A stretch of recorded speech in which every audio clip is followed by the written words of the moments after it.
बिल्कुल बिल्कुल वो धारा बढ़ा दी गई है और वकील साहब जो कोर्ट में मौजूद थे इस वक्त कुछ बताने जा रहे हैं, क्या कुछ कह रहे हैं उन्हीं से सुनते हैं।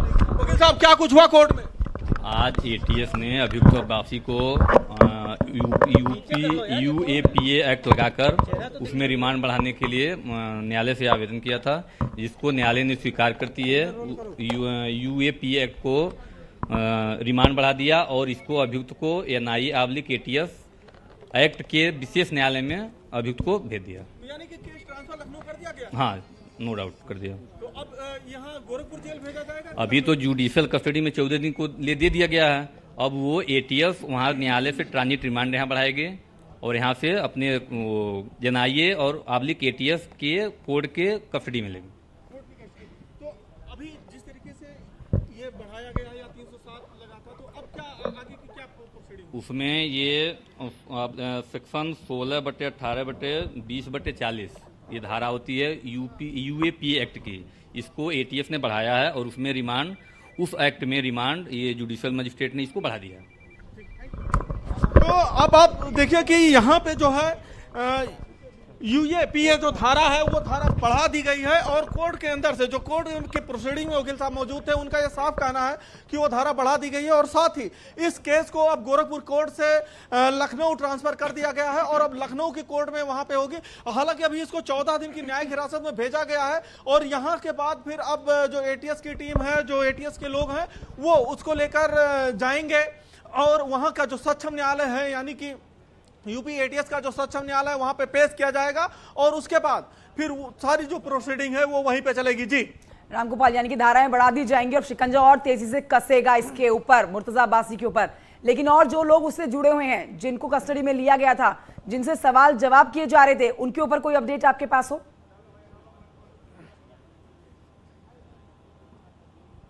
बिल्कुल, और जितने भी लोग हैं अभी पुलिस उनको हिरासत में नहीं दिखा रही है, सिर्फ पूछताछ के लिए बाकायदा नोटिस जारी करती है, चाहे उसके माँ बाप हो या अन्य लोग हो, वो पूछताछ के लिए बाकायदा नोटिस जारी कर रही है और नोटिस जारी करने के बाद उनसे पूछताछ कर रही है और फिर अगले दिन पूछताछ के लिए नोटिस जारी कर रही है।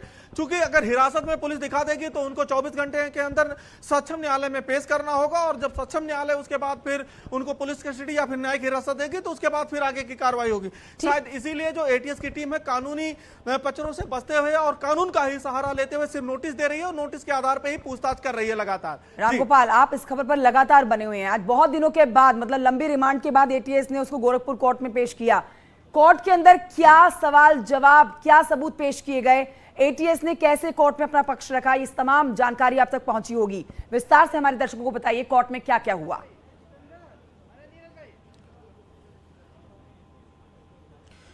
कोर्ट के सामने जो पहले 7 दिन और उसके बाद फिर 5 दिनों के रिमांड पे चूंकि आरोपी था और इन 12 दिनों में जो जो पूछताछ हुई है वो उनके सबूत कोर्ट में पेश किए गए हैं, उनको रखे गए हैं और साथ ही जिस तरीके से संपर्क इसके निकले हैं, चाहे वो आईएसआईएस हो, सीरिया हो, अरब क्रांति हो या फिर अल अवाकी से जिस तरीके से उसने खुद कबूल किया था कि वो उसको अपना प्रेरक मानता था, मेंटोर मानता था, तो उन सारी चीजों को लेकर आज उन सारी बातों को कोर्ट में एटीएस की टीम, जांच एजेंसी की टीम ने कोर्ट में रखा है और उसके बाद फिर कोर्ट ने में जब ये बताया गया कि इन सबूतों और इनके आधार पर इसके ऊपर यूएपीए यानी कि आतंकवाद की सबसे बड़ी धारा जो लगा दी गई है, अब इस पे लगा दी गई है, तब कोर्ट ने इसको कहा कि ठीक है, अब आप इसको अभी जुडिशियल कस्टडी में भेजते हैं, उसके बाद इसको जो भी सक्षम न्यायालय है वहां पे इसको पेश किया जाएगा और होगा।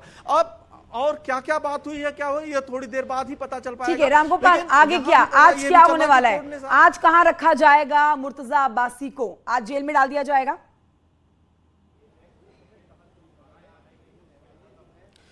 बिल्कुल, अभी तक तो यही है कि अभी उसका मेडिकल कराने के बाद उसको जेल में भेज दिया जाएगा और जेल भेज देने के बाद उसको यहाँ गोरखपुर जेल में ही रखा जाएगा और फिर एटीएस की टीम जब फर्दर आगे की कार्रवाई करेगी तो फिर एटीएस मुख्यालय जो लखनऊ में, एटीएस कोर्ट लखनऊ में जो मौजूद है वहां पे इसको फिर पेश किया जाएगा और फिर जो सारी प्रोसीडिंग है, जो सारा केस है, अब वो वहीं पे चलेगा। चूंकि यहाँ से जज ने अनुमति दे दी है केस ट्रांसफर को लेकर, तो अब जो है पूरा का पूरा केस लखनऊ ट्रांसफर एक तरीके से हो गया। एटीएस कोर्ट कोर्ट में ट्रांसफर हो गया है। और चूंकि आतंकवादी निरोधक जो कानून लगाया गया है उसके अनुसार अब सारा का सारा ये पूरा केस जो है अब लखनऊ ट्रांसफर हो गया। आज वो गोरखपुर जेल में रखा जा सकता है।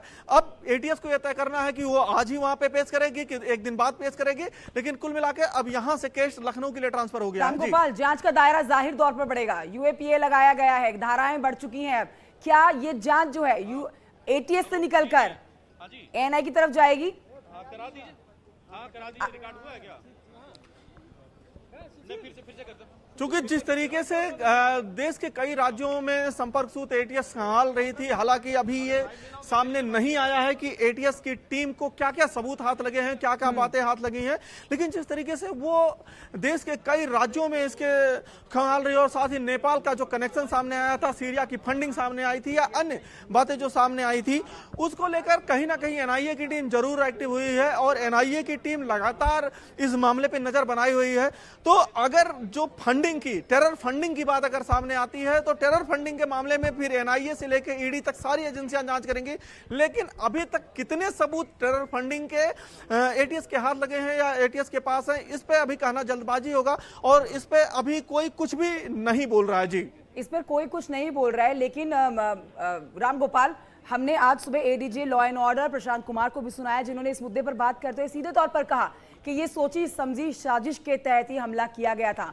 मतलब मुर्तजा अब्बासी के तार जो हम आईसिस से जुड़े बता रहे हैं, आतंक से जुड़े बता रहे हैं, उसको उन्होंने मना नहीं किया, उसके लिए नकारा नहीं, उन्होंने कहा कि तार जरूर वहां से जुड़ते हैं, जिसके ऊपर जांच लगातार जारी है।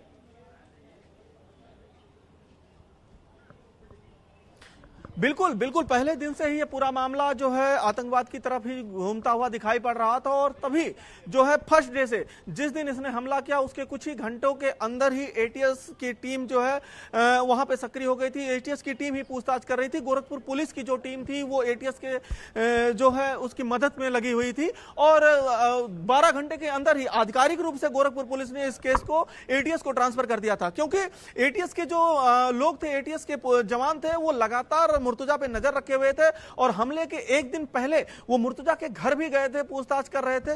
तो यानी कि कहीं ना कहीं इनपुट एटीएस के पास पहले से था और एटीएस के लोग इस पूरे मामले को अपनी निगरानी में रखे हुए थे और गोरखपुर पुलिस तब तक, जब तक ये हमला नहीं हुआ था, तब तक उसके पास कुछ भी नहीं था। तो शायद इसीलिए गोरखपुर पुलिस ने सीधे इस केस को एटीएस के हवाले कर दिया था और एटीएस लगातार तभी से इस